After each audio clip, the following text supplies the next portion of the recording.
তোমাদের মধ্যে অনেকেই হয়তো খেয়াল করেছো যে কিছুদিন আগে অবধি কল রেকর্ড হওয়ার সঙ্গে সঙ্গে your call is now being recorded বলে একটা নোটিফিকেশন সাউন্ড চালু হতো। কিন্তু এটা যেন হঠাৎ করে শুরু হয়েছিল, হঠাৎ করে অফ হয়ে গেল, হঠাৎ করে এটা বন্ধ হলো কেন? কারণ এখন পরিস্থিতিটা বদলে গেছে।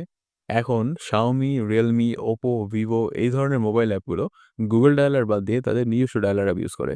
এমনকি স্যামসাংও তাদের নিজস্ব ডায়ালার অ্যাপ ইউজ করে। ফলে এই ধরনের কোনো নোটিফিকেশন এখন শোনা যায় না।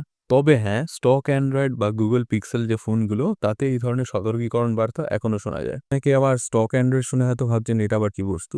স্টক অ্যান্ড্রয়েড মানে কিছুই না। স্টক অ্যান্ড্রয়েড মানে হচ্ছে একদম অ্যান্ড্রয়েডের খাঁটি ভার্সন বা ভ্যানিলা ভার্সন।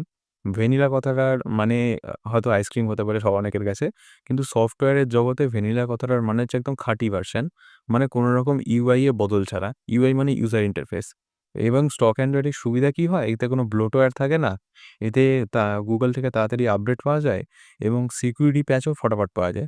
সিকিউরিটি প্যাচও এমন আহামরি কিছু নেই। ছোট, ছোট সফটওয়্যার আপডেট যেটা দিয়ে আপনার ফোনকে সিকিউরিটি ভালনারেবিলিটির ইস্যু যেটা আছে সেখান থেকে রক্ষা করা হয়। সো স্টক অ্যান্ড্রয়েডের সুবিধা হচ্ছে ধরুন Google কোনো মাসে একটা সিকিউরিটি প্যাচ রিলিজ করলো এবং সেটা Pixel বা Motorola তে যত তাড়াতাড়ি চলে আসবে তার থেকে একটু দেরি করে যেসব ফোন নিজস্ব কাস্টমাইজ UI ব্যবহার করে, যেমন ColorOS বা One UI এই ধরনের ফোনগুলোতে একটু পরে আসবে।